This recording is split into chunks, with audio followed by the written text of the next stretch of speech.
Welcome to I dream. నేను ఉదయశ్రీ. ఈ నెల 7వ తారీఖు చంద్రగ్రహణం ఉంది. మరి ఆ టైమింగ్ ఏంటి? ఆ రోజు ఎటువంటి నియమాలు పాటించాలి? అడిగి తెలుసుకుందాం. ప్రముఖ జ్యోతిషులు వీరభద్ర శర్మ గారు మనతో ఉన్నారు. మాట్లాడదాం. నమస్తే గురుగారు. నమస్తే అమ్మా. చంద్రగ్రహణం ఉంది కదా! ఆ రోజు సెప్టెంబర్ 7కి. అవునమ్మా, అవును. టైమింగ్ ఏంటి? ఎలాంటి నియమ నిష్టలు పాటించాలి? ప్రధానంగా గ్రహణము అనగా పట్టుకొనున్నది అని అర్థం అండి. ఇప్పుడు మనకు వచ్చేటువంటిది చంద్రగ్రహణం వస్తుంది. అంటే చంద్రుడు అనేటువంటి గ్రహాన్ని రాహువు అనుకునేటువంటి గ్రహం ఉత్తర గోళంలో వచ్చి ఆయన్ని కబళిస్తున్నారు. ఇది శతభిష నక్షత్రం చివరి గడియల్లో, పూర్వభాద్ర నక్షత్రం ఆరంభ గడియల్లో ఏర్పడుతోంది. కనుక దీని యొక్క ప్రభావం అంతా కూడా కుంభరాశి వారి మీద చాలా ఎక్కువగా ఉండేటువంటి అవకాశం ఉంది. అంటే శతభిష నక్షత్రం, పూర్వభాద్ర నక్షత్రం 3 పాదాలు కూడా కుంభరాశిలోనే ఉంటాయి కాబట్టి ఎక్కువగా పూర్వభాద్ర నక్షత్రం, శతభిష నక్షత్రం వాళ్ళకి సంబంధించినటువంటి ఈ యొక్క గ్రహణానికి సంబంధించినటువంటి దోషం ప్రధానంగా మొట్టమొదటిగా కుంభరాశి వారికి ఉంటుంది. ఓకే. మరి ఆ రోజు వాళ్ళు ఎటువంటి జాగ్రత్తలు తీసుకోవాలి? కుంభరాశి వాళ్ళతో పాటు అలాగే ప్రెగ్నెంట్ ఉన్న వాళ్ళు కూడా కొన్ని నియమాలు పాటించాల్సి వస్తుంది గదా! అవునమ్మా, అవునమ్మా. వాటి గురించి చెప్తారా? తప్పకుండానమ్మా. అయితే విషయం ఏంటంటే ఎప్పుడైనా సరే ప్రెగ్నెన్సీ ఉన్నటువంటి ఆడవాళ్ళు సాధారణంగా ఈ యొక్క రాత్రి 9:56 నుంచి గ్రహణం ప్రారంభం అండి. ఓకే. 9:56 నిమిషాలు. నుంచి హ్మ్. 1:26 వరకు ఉంది గ్రహణం. ఆహా! ఓకే. మొత్తం అలా మొత్తం 3:30 ఈ యొక్క చంద్రగ్రహణం ఉంది. ఓకే. ఆ సమయం అంతా కూడా వాళ్ళు ఏ పని చేయకుండా అలా శయనించే ఉండాలి, హ్మ్. అలా పడుకునే ఉండాలి. హ్మ్. గ్రహణం తర్వాత ఎక్కువగా ఎఫెక్ట్ ఉంటుంది అని అంటారు. అప్పుడు జాగ్రత్తలు ఎక్కువ తీసుకోవాలంటారు గదా! అంటే గ్రహణ సమయంలో ప్రధానంగా జాగ్రత్తగా ఉండాలండి. హ్మ్. అంటే సాధారణంగా ఏంటంటే ఈ గ్రహణ సమయానికి సంబంధించి హ్మ్. అది శౌచం అనేటువంటిది నడుస్తూ ఉంటుంది కాబట్టి హ్మ్. ఆ దోషం లేకుండా వాళ్ళు ఆ సమయంలో చాలా జాగరూకతతో ఉండాలి. ఓకే. దైవనామస్మరణ చేస్తూ ఉంటే చాలా శుభప్రదం. హుహుహు. అంటే వారు ఏ కులానికి, ఏ మతానికి సంబంధించినటువంటి వారైనా సరే ఆ 3:30 కూడా వాళ్ళ కులదైవం, వాళ్ళ ఆరాధ్య దైవాన్ని భక్తి శ్రద్ధలతో ప్రార్థిస్తూ వాళ్ళు అలా శయనించి ఉండాలి. కుంభరాశి వాళ్ళు కుంభరాశి వారు ఈ గ్రహణం చూడకూడదు. చూడకూడదు. చూడకూడదు. హ్మ్. అంటే ఆ యొక్క నక్షత్రానికి, ఆ యొక్క రాశి మీద ఆ యొక్క ప్రభావం కనిపిస్తుంది కాబట్టి ఆ రాశి వాళ్ళు ఆ సమయంలో బయట ఆరుబయట అది తిరగకూడదు. ఎక్కడికైనా వెళ్ళి ఏ పని చేసుకొచ్చేటువంటి వాళ్ళైనా సరే ఆ రోజు కనీసం రాత్రి 9 గంటల లోపులో వాళ్ళ ఇంట్లో ఉంటే మంచిది. హ్మ్. మిగతా రాశుల వాళ్ళకి? మిగతా రాశుల వాళ్ళకి అంత పెద్ద ఇబ్బంది లేదండి.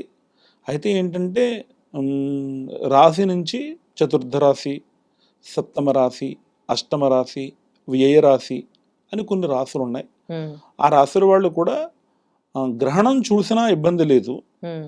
మరుసటి రోజు ఉదయం ఆ గ్రహణానికి సంబంధించినటువంటి శాంతి పరిహారాలతో కూడుకున్నటువంటి దానాలు ఇవ్వడం మంచిది. హ్మ్. ఓకే.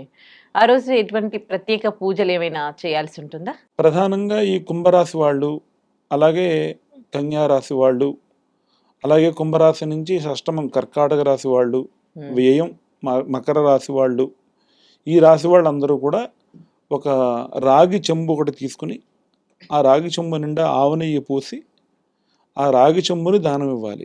హ్మ్. అలాగే ఒక వెండి సర్పం ఆకారంతో కూడుకున్నటువంటి వెండి సర్పాన్ని, హుహు. వెండి చంద్రబింబాన్ని కూడా దానం ఇవ్వాలి. దానం అంటే గుడిలో ఇవ్వాలంటారా? ఒక బ్రాహ్మణుల దగ్గరికి వెళ్ళి వాళ్ళకి వాళ్ళ యొక్క పేరు గోత్ర నామాలు చెప్పించుకుని మమ జాతకరీత్యా, హ్మ్. కుంభరాశి జాతకరీత్యా హ్మ్. పూర్వదివసే రాహుగ్రస్త చంద్రగ్రహణ దోషపరిహారార్థం హ్మ్. అని చెప్పి సంకల్పం చెప్పించుకుని ఈ ఆవనేతితో కూడుకున్నటువంటి రాగి చెంబు, వెండి సర్పం, వెండి చంద్రబింబం, హ్మ్. అలాగే మినువులు, బియ్యం దానం ఇవ్వాలండి. గురుగారు, మరి ఈ గ్రహణం యొక్క విశిష్టత ఏంటి? సాధారణంగా మనకి గ్రహణాలు పూర్ణ గ్రహణం, సంపూర్ణ గ్రహణం, అర్ధగోళ గ్రహణం అని చెప్పి అనేటువంటి ఛాయలతో కూడా ఏర్పడుతూ ఉంటాయండి. అంటే స్వామివారి యొక్క స్వరూపం ఇలా ఉంటుంది కదండి. హ్మ్. ఉదాహరణకి ఇలా ఉంటారు కదా ఆయన, హ్మ్. చంద్రుడు ఇలా ఉంటారు కదండి. హ్మ్. ఇలా ఉన్నప్పుడు ఇది మొత్తం పూర్ణంగా పట్టినటువంటి గ్రహణం అనమాట అండి ఇది. హ్మ్. సంపూర్ణ సంపూర్ణ గ్రహణం. ఆ! సంపూర్ణ పూర్తిగా చంద్రగ్రహణం. కనిపిస్తుంది. ఆ!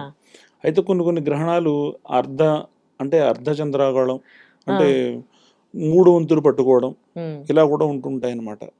సో ఇది మొత్తం సంపూర్ణ చంద్రగ్రహణం కారణం చేతే 3:30 ఉంది. హుహు. సాధారణంగా అందరం కూడా ఏంటంటే ఈ యొక్క గ్రహణ సమయానికి మనం తిన్నటువంటి పదార్థం ఏది కూడా అరుగుదలతో కూడుకుని ఉండకూడదండి. ఆ టైంలో జీర్ణం కాకుండా ఉండాలి. అంటే ఆహాహాహాహా. ఇంచుమించుగా మనం సాయంకాలం 5 గంటల ఆ, లోపులోనే ఎటువంటి తినేసేయాలి. పదార్థమైనా స్వీకరించుకోవడం మంచిది. వండిన పదార్థం ఏదైనా ఉంటే. ఆ, ఇంకా కాదండి కొంచెం మరి వాళ్ళు ఆకలేస్తుంది చిన్నపిల్లలు అది అనుకుంటే కనుక వాళ్ళకి ఏదో ఏ యాపిల్ బండిలాడుతో ఏదో ఉమ్, అలాంటిది పెడితే పెద్దగా ఇబ్బంది ఉండదండి. తేలిగ్గా జీర్ణం అవుతుంది కాబట్టి. ఉమ్, అంటే గ్రహణ సమయానికి జీర్ణం అవుతున్నట్టుగా ఉంటే మళ్ళీ ఇది కొంచెం ఓకే. ప్రాబ్లం కాబట్టి. ఓకే, గ్రహణాన్ని చూడొచ్చా అండి? గ్రహణాన్ని అందరూ చూడొచ్చమ్మా. ఆ, కేవలం కుంభరాశి వారు మాత్రం చూడకూడదు. ఆహా, ఓకే. మిగతా వారందరూ చూడొచ్చు. ఒకవేళ కుంభరాశి వాళ్ళు అన్ఎక్స్పెక్టెడ్ గా చూసారనుకోండి, ఏమైనా దానికి పరిహారాలు ఉంటాయా? ఇంకా అలా చూడవలసిన పరిస్థితి వాళ్ళకేమైనా ఏర్పడి ఉంటే కనుక, వాళ్ళు కొంచెం మరుసటి రోజు ఉదయం పూర్వభద్ర నక్షత్రం వాళ్ళైతే పూర్వభద్ర నక్షత్రం, శతభిష నక్షత్రం వాళ్ళైతే శతభిష నక్షత్రం, ఉమ్, ధనిష్ట నక్షత్రం 3, 4 పాదాల వారు కూడా కుంభరాశిలోకి వెళ్తారు. ఉమ్, అలాంటి వారు ఎవరైనా అనుకోకుండా ఈ గ్రహణం చూసేటువంటి పరిస్థితి ఏదైనా ఉంటే, ఉమ్, అవకాశం ఉంటే గ్రహణ శాంతి హోమం చేయించుకోవడం మంచిది. ఉమ్. అంతవరకు మేము ఖర్చు పెట్టలేము అనుకునేటువంటి వారు ఎవరైనా ఉంటే గనక శివాలయంలో రుద్రాభిషేకం చేసుకోవడం మంచిది. ధన్యవాదాలు గురుగారు. నమస్కారం అమ్మా.